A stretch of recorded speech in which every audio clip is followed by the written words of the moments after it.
morning we move on to Mark chapter 16, the resurrection of Jesus. I do the joke this morning, Chris. Father, thank you for this time in this hour. Bless our hearts and minds, Lord. Brother Jeremy presents the word. We ask you to bless the next hour. Most of all, if anyone is lost here today, we ask you to save and go care for it.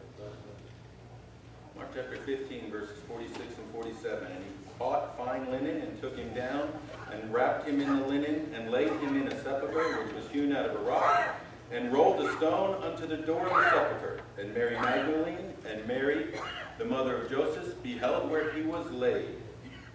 Now this is where we left last week. This is where we left Jesus last week.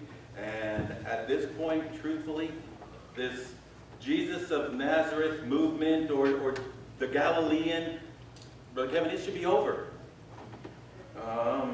Look at where we left him off, okay?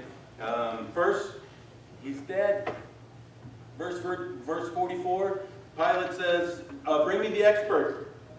Brings in the centurion. If anyone should know what death looks like, it's the centurion. Is he dead? Oh no, he's dead. He is dead. Verse 46 of same chapter, we see he's wrapped, he's anointed. If you go to John chapter 19, you're going to find out he was anointed. It was Nicodemus and Joseph of Arimathea. But it says they went and bought 100 pounds of aloe and spices.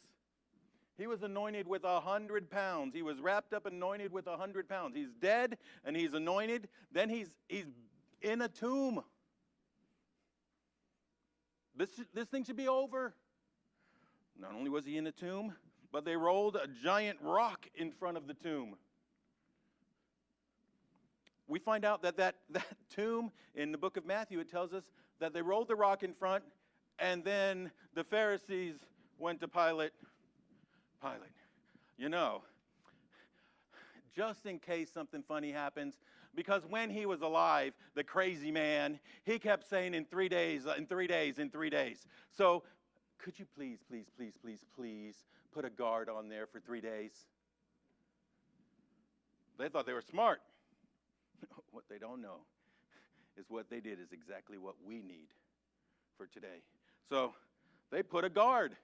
They rolled a stone. They put a guard. When they put a guard, Matthew also tells us they put a seal. You know, I don't know how exactly this happened, but this is how I picture it. A nice little rope going from one side to another side with the big Roman seal in there. If you break this, you're at war with Rome. This is our will. Don't challenge it. This is how I actually think about it. Whoever breaks this, had better be more powerful than Rome. Amen. That's how I look at it. So, all of these things, and then maybe the biggest reason why this whole thing should be over. Somebody please tell me where the disciples are. They're gone. They're in hiding. Now again, Brother Gonzalez, I know this isn't your favorite thing, but I just got to fill this in. So I'll pick Andrew. So there I am, Andrew. He's dead. There's no record that I even cared enough to go see. Now, does that make it sound hard? No, that makes him sound like I'm protecting me, and I'm fearful. You know, there's not even any record that we went to the crucifixion, that I was there. Now I'm sitting there thinking, you know, I followed him for 3 years. I thought he was going to be king. I thought he was the Messiah. Whatever, they're not there. Why should this thing continue?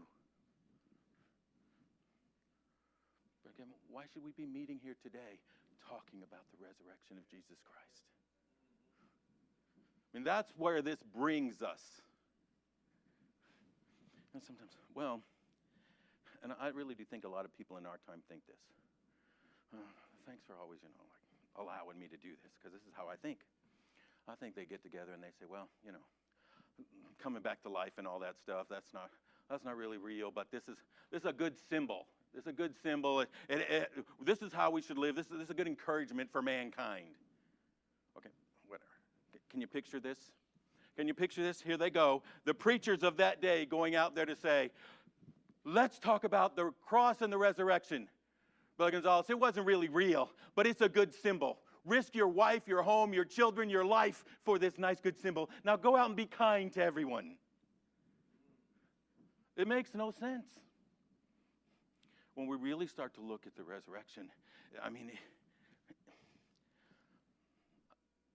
the preacher told me this morning he's looking at the resurrection in Bethany this morning a little bit. And there's a part that's going to bring it. Look, we have to decide who he is.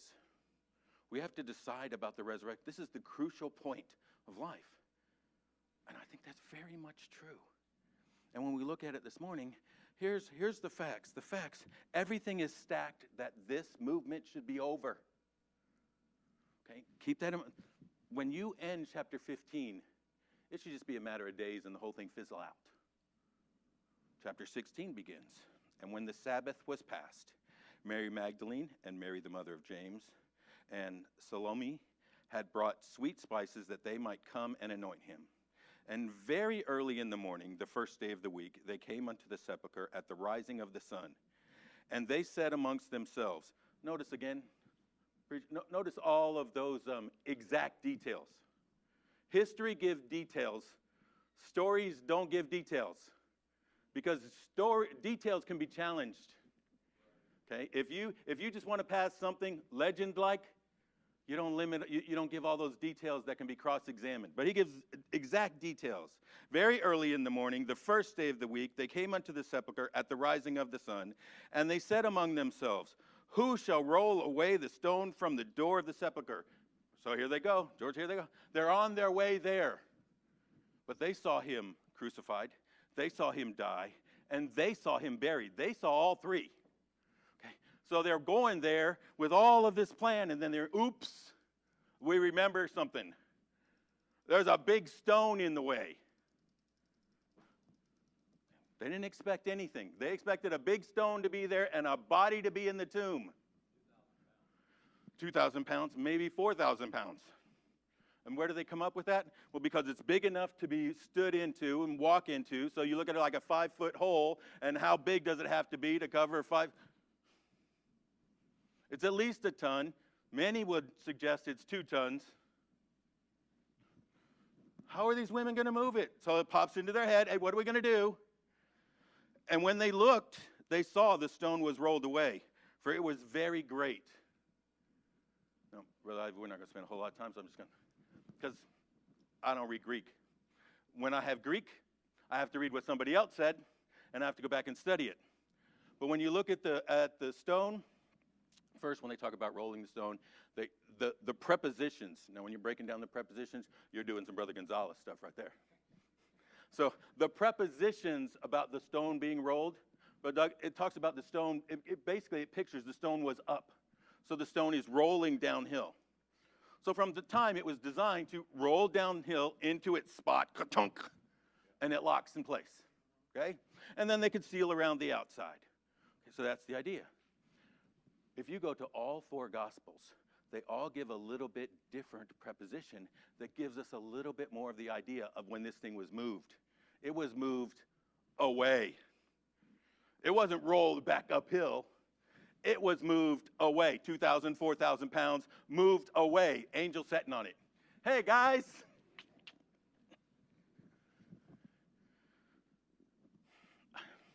You know why that's important? Because you know who would have seen that? Whoever at that time went to go check out the grave.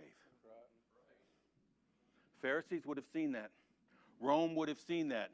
This happened in front of all of Jerusalem. You think they didn't go out and take a look? And that stone was not rolled, it was removed. No diesel cranes.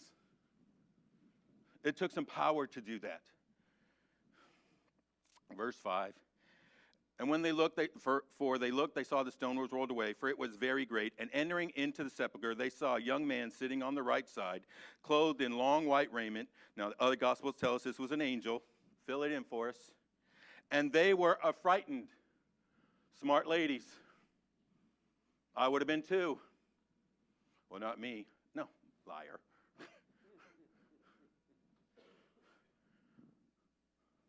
Brother Ivy, They saw him crucified. They saw him die. They saw him buried.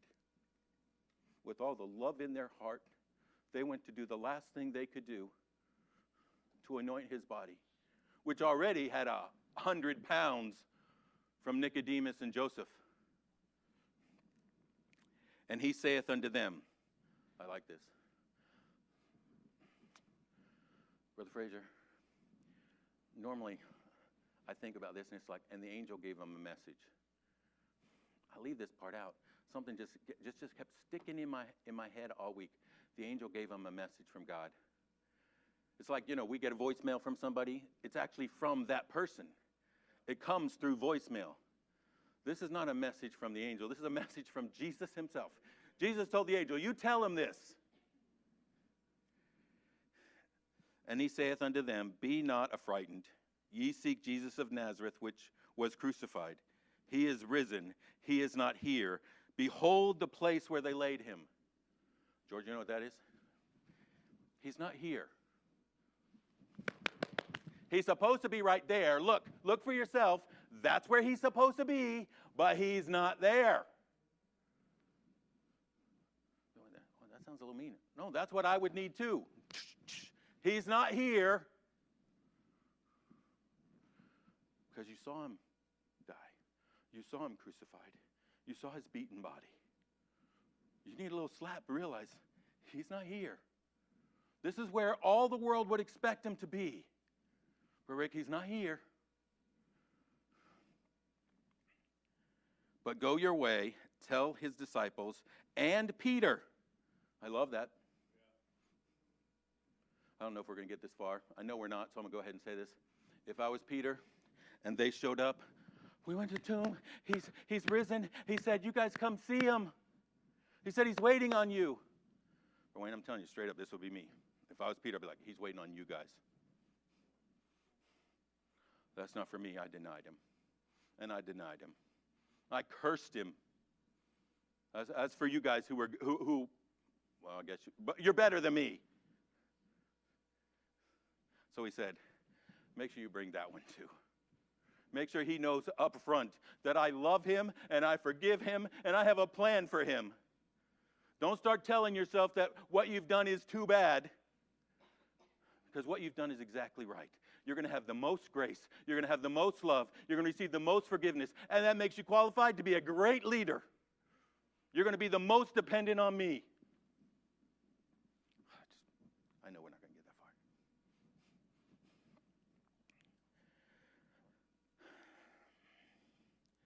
Verse 8, and they went out quickly and fled from the sepulchre, for they trembled and were amazed. Again, smart ladies.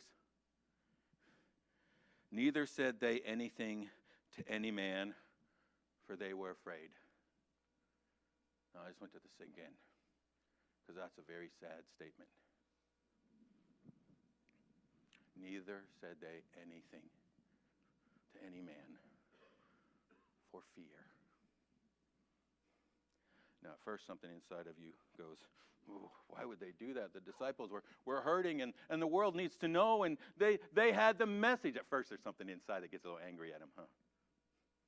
But, Matt, there's something inside of us that quickly squashes that. Because you know what we're supposed to be doing.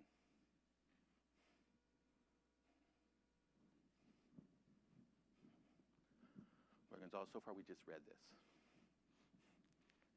Except for my little pictures out there. When you start to look at this, which is what we're going to try to do for the next 20 minutes. Let's say this. I'm going to go through some statements so we can get moving fast. All four Gospels tell us, because they all give us different pictures. Oh, you mean they contradict each other? No, they fill in the picture a little bit more. I always use this, it's like you have a color by numbers. Well, this is what happens. Mark, you color 1 and 2, because that's all you can handle, okay? Matthew, you color 3, 4, 5, and 6, because, you're wordy. John, you color, okay, because you got the important stuff. And then Luke, you're getting the after view. They all just have different numbers. No, it doesn't contradict each other. And Mark is always the shortest. He's always the briefest, which is good for me. But all of them give us this picture of these women being told by an angel, and that's what we're going to look at. That's why we're so far just this part of the passage. And we're going to focus a little bit on verses 6 and 7 after we get going. And what we're going to try to see is a proclamation that challenges our heart. We'll get into that. Second, there's a word of grace that should encourage us that deals with Peter. I don't know if we'll get there, which is why we threw that in already.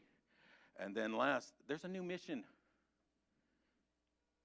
Once we deal with this challenge of He's risen, and we see the grace that we're accepted and loved and forgiven, then He gives us a new mission, a new purpose in life. And that's what you see when He gave those women. You go and tell them.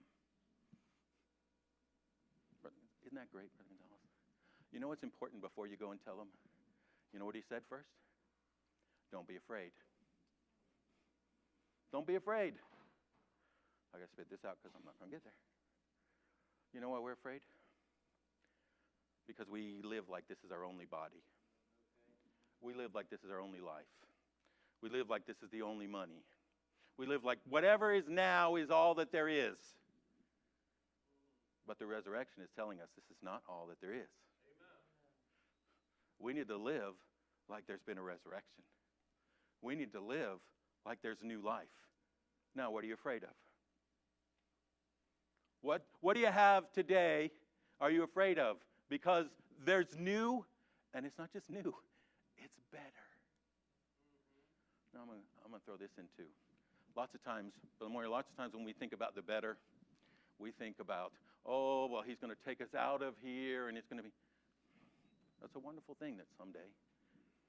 But the better was that creation. When He created it, it was paradise. It was perfect. It was good. Do you understand? He cares about this world. He's going to come back, and we're going to live on this world for 1,000 years. Right. He's going to restore this world. Right. We don't need to wait for taken away. He cares about the now. Our normal everyday life is beautiful. It's perfect when He restores it. The Son of Man is coming to restore this. Amen. We forget that.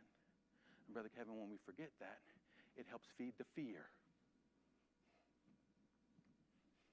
He tells them, don't be afraid. That's first. Then go and tell. Now, what I want to look at is this proclamation. He said, the angel said, look, He's not here. And I'm going to tell you, all that challenges the mind. It challenges our generation. No, it challenged theirs. That's why He said it to them.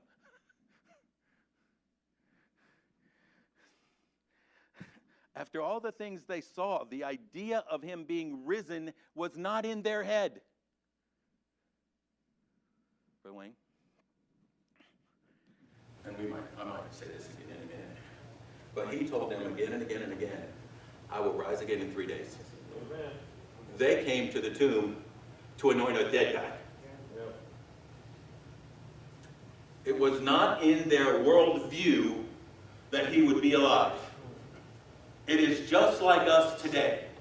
The challenge for us is to believe that He is alive. Amen. It's no different than that.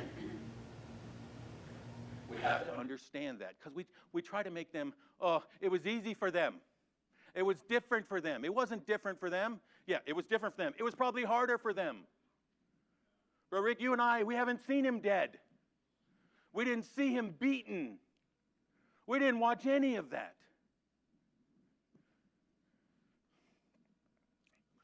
I want you to think about this. And you can look this up. I love it when you look me up. Look at all the time you spend learning and teaching yourself things I've already looked at. Do you mean that? Yeah, I'm not challenging you to look it up. Please. This is not the first messianic movement of the time. There were dozens. Miss Melissa, you know what happened when the leader of every one of those died? The whole movement died. The whole movement died. It fizzled out. Where do we find Jesus at the end of chapter 15? Dead, in a tomb, guarded, sealed, with no followers. Okay? You don't want to believe, Rob, you don't want to believe that he's risen? Then please tell me why this movement didn't die. It didn't collapse. It exploded. And within 200 years, it had a great effect. That's the least you can say. In some ways, you can say it dominated the entire Roman Empire. Historical facts. Tell me why this one didn't die. Today, even still today, Christianity, now this is a big, gigantic word, the religion of Christianity, somehow based on Christ, okay, is the largest religion in the entire world. He was in a tomb. He was dead. He was wrapped. He was guarded. He was stoned. He was sealed. Matt, you don't want to believe he rose again? Then you have the responsibility to come up with a reason why this one was unlike all others and didn't collapse. What makes it different? Bible, church, hopefully all of us in this room. But I got an easy answer for that. You know why it didn't collapse? Because he's risen. Because he is alive. That's why it didn't. Because he was seen, because he was seen of 500, because they were motivated, because their lives were changed. It didn't collapse. Okay, but if you say, I don't want to believe that, which much of the world is going to say, well, I don't believe that, then I'm going to ask you, why did this happen? Think. Let's turn on the brain and actually think. Because the truth is, we don't want to think about it. We are lazy people in our time. We just want to ignore it. This is how we do. It just didn't happen. It's like you're looking at Timmy. His room's a mess. Timmy, what happened? I don't know. I cleaned it. It was clean. That's how we live today.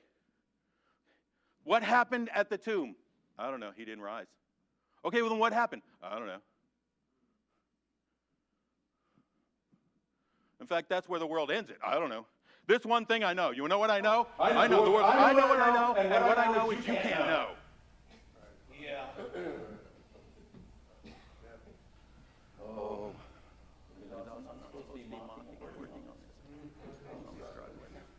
This is just so mock-worthy. Amen. Put on your mask. You see, let me tell you, I've heard this a lot. I've heard this as a kid. I used to argue with my uncle, who was enlightened. Jeremy, the Bible is written after the events. It's legend. It's not history. Yoo-hoo, Uncle Bud. You ever read Mark? Mark throws out names. You know the reason you throw out names? So you can go and cross-witness them. So you can go and say, he throws out lots of names. Get all those women together. You know, silly little women who were easily manipulated. No, that's what they believed at the time. We talked about this last week. Their testimony wasn't even acknowledged in the court of law. I couldn't even bring them in there. So this ought to be easy, Brother Gonzalez. Just get one over here, start cross-examining her. One over here, start cross-examining her. One up there, start cross-examining her. And when they don't corroborate, it's over. That's how you write history. Mark's writing it, say, they're alive, go check with them. It's not how you write legend. That's not how you write story. He gave them someone to go check with. He listed the names.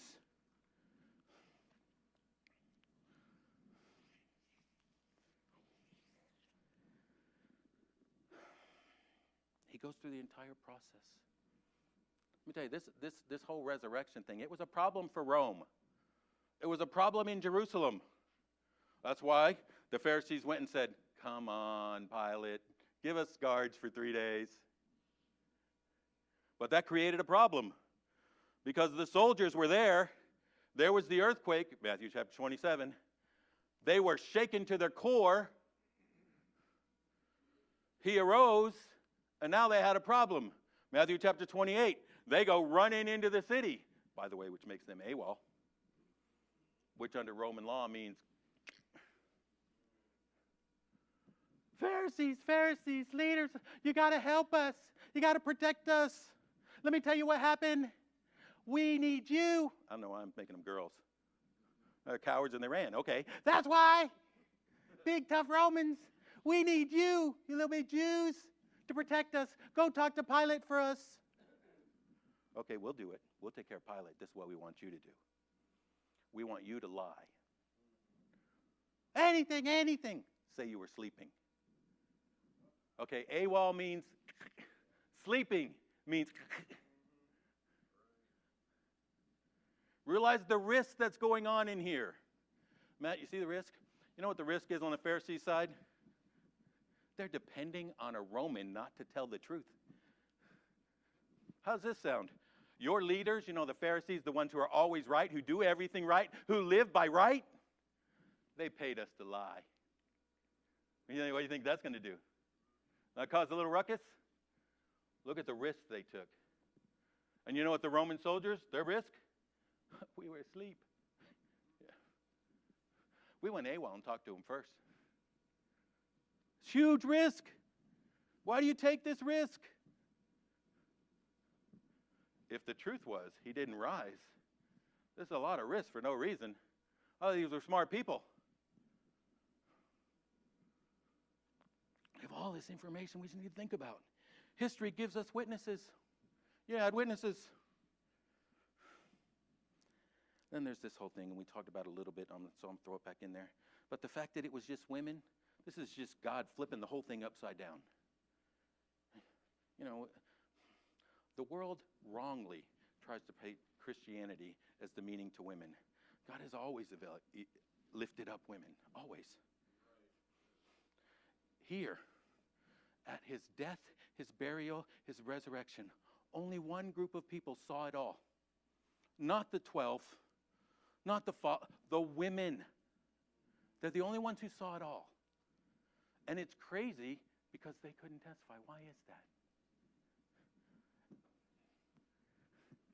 Ready? I said, okay, I get it, and lift up women, that's a good thing, and God, I got it. But in my brain, you're just not thinking like me. It would have been better if there was someone whose testimony was admissible in court. Someone. That's how I was thinking. But I was so stupid. Let me tell you. I remember having to study this. I don't know. Actually, I don't think I had to. I think a teacher made me do it because I was annoying in class. I thought I knew a lot. I had to make sure I realized I didn't know anything. About 80 years after Jesus' death, there's a Greek pagan, I like to throw that word in there, philosopher. You can go look it up right now. His name is Celsus, C-E-L-U-S. Okay. He wrote book after book after book attacking Christianity, trying to refute it. Because already within 80 years, it was taking over the known world. It didn't collapse. And so he attacked it. One of his strongest attacks is this. Well, if this is true, why is it only women? Because you all know, silly women. Why is it only women? Brother Hank, that is perfect. Because I'll counter that this way. If this is legend, and Mark, and Luke, and Matthew, okay, they're writing story, they wouldn't make it only women. The only reason for it to be only women is the truth is it was only women. They're writing truth. They're not trying to convince the world with a story. They would have changed the story. They would have done it like I did. You have at least one guy. How about Joseph of Arimathea? Respectable. No, 80 years later, Jesus' plan was so much better than ours. It was only women. And it only makes sense that you leave it only women. That's one of the great proofs of the book of Mark. He didn't change a thing. He wrote things that make no sense to us. Miss Melissa, because they were true. You know, if you're going to doubt the resurrection, you got to answer these things. Well, okay, Brother Jeremy. Well, I got to hurry. I don't know about all that Kelsa stuff and all that women stuff. I just know this. All right, brother, here we go. I know this. This is how smart I am. I know that back in their time, they're okay with miracles. Their worldview allowed for miracles. I don't know what book you read, but the Pharisees had a whole lot of problem with miracles. That's right. But somehow that's what we say. Their worldview allowed for miracles, Brother Hank. Our worldview, we're smarter, we're more intellectual. We don't allow for miracles. So the difference right there is they were open to the idea that he was raised from the dead. Well, I already said, again and again and again, he said, I'll be raised on the third day.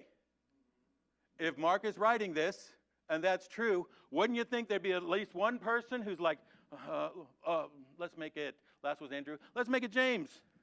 James is at home. Wouldn't you at least be there? James at home. It's day 3. I might as well go see what's going on. Might as well go check on it, right? Let's go check. No, there's no one. Because they didn't expect him to be raised again. It didn't fit into their worldview either.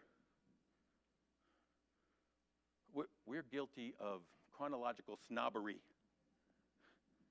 We want to look back at them and say, oh, those silly little people.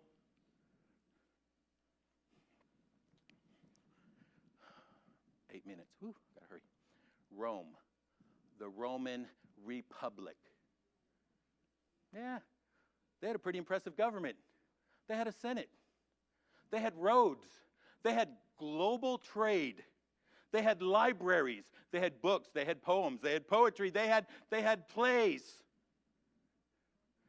They had historians. Oh, they had tariffs. They did. Amen. No, I'm just having fun with that one.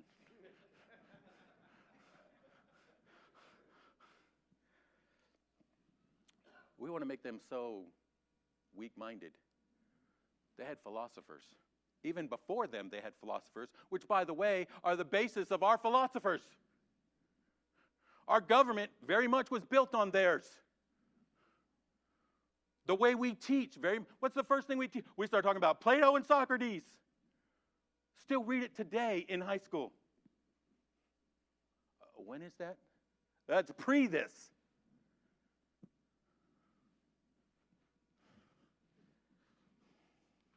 These guys were no more willing to accept resurrection on the third day than we were. What they was open to examine the facts. And we just refuse. Resurrection was just as inconceivable to them as it is to us. I'll throw this in there too. The Jews, Brother Ivy, the Jews were the last group of people on earth you or I would expect to accept the idea that a human being, a born person, was God incarnate. That's right. Yet they did. After the resurrection. Now, if you want to be a modern person and say it didn't happen, all I'm going to say is you let the evidence challenge your worldview and you tell me what did happen. Because to this group of people, it changed their life, it changed the known world. We are intellectually lazy. We don't want to examine anything. I said it, so it's true. Well, who are you? And what did you look at? And how are you examining? Which is what we don't want to do that, which is why we have my truth. Well, what makes it your truth? I said so. Based off what I said. Did you miss the point I said? I said it's raining outside right now. Don't tell me it's different. I said, I'm a girl. I can say anything I want to. I said it. No, intellectual lazy. Examine some things and tell me what happened. Well, actually, you don't have to tell me. I don't matter. But come to the conclusion yourself. It is your life. Why did this group explode if he didn't rise again? All right, now I got 5 minutes. I got 2 more points I told you we weren't going to get to. But I want to get through this. So, Brother Ivy, I'm very thankful for the fact that young in my life, I came to the conclusion that he is not here, for he is risen. Okay, I am very thankful. There are lots of things I struggled and lots of things I beat my head against the wall, and God had to teach me lots of things 4 or 5 times because I refused to learn them. I just said, Lord, I said. But that was settled when I was younger, and thank you so much for those who were involved. So I had to look and say, okay, surely there's some smart people who have come up with reasons other than the resurrection. I looked them up because I couldn't come up with them. To me, it's the most natural thing is, okay, little cowards became martyrs because they saw him. Where were the apostles? They all fled. Why? Because they were scared. After the resurrection, they're standing in front of the Sanhedrin saying, you did this. That's a mighty big change. You tell me why the change. Well, here's some of the answers. In 3 minutes, I'm not going to get through any of these. 1, the disciples stole the body. That's what they pushed out. The disciples stole the body. So I would love this. I would love this one. Let's bring the soldiers up there. Let's cross-examine them. The disciples stole the body. They did this when you were asleep. Yes? Yes. How did you see you were asleep? This is really a tough one. Well, we woke up. Okay, so when the stone rolled, I'm going to help you out here with your testimony. When the stone rolled, George, you woke up, right? Oh, yeah, that's what happened. That big old stone, it woke us up. Okay, so then you let a bunch of cowards, a shaking, sniveling Jewish cowards, came and whooped you. And not a one of you died. And here you all are standing there saying, we fell asleep, we woke up, we fought them, no one got hurt, and somehow they won. I submit. Hogwash. This was the most prominent one at the time. Okay? 2, the authorities stole the body. This is for the smart people who know that's hogwash. So the authorities stole the body because they knew that the disciples were going to try to steal the body, and they didn't want it to happen, so they protected it. Good idea. Except afterwards, this caused such a ruckus in the city, why don't you just bring the body and everything dies? Again, hogwash. Then, the Passover plot. This is like the most detailed. This would probably be a movie in Hollywood today. They'd like this one. Jesus, he wanted to be the Messiah. So he came up with a plot, and they got everybody involved, all the disciples, and maybe the centurion and a few people. And see, so what happened is he got himself arrested, he got himself beaten, he got himself crucified. He lived through all of that. His plan was to go through all of that, but not die. See, they didn't break his legs. And then they were going to bury him, and he was going to come forward 3 days later after the disciples brought him, and bang, Messiah. He would have pulled it all off. Except for there was this one rogue soldier in Matthew. Boom, he stuck the spear in his side, and that messed the whole thing up. Why no body then? Why no body then? Crazy things we come up with. Because something inside the human heart just does not want to say he was God. Or there's, here, Brother Gonzalez, you ready? I probably got 30 seconds. Oh, here you go. The craziest one. They went to the wrong tomb. The women went to the wrong tomb. The soldiers went to the wrong tomb. Everybody went to the wrong tomb. They were hallucinating. No one ever saw them. The 500 hallucinated the same thing. The apostles hallucinated the same thing. The women hallucinated the same thing. This hallucination was so strong, it changed their lives. They became martyred. They gave up everything.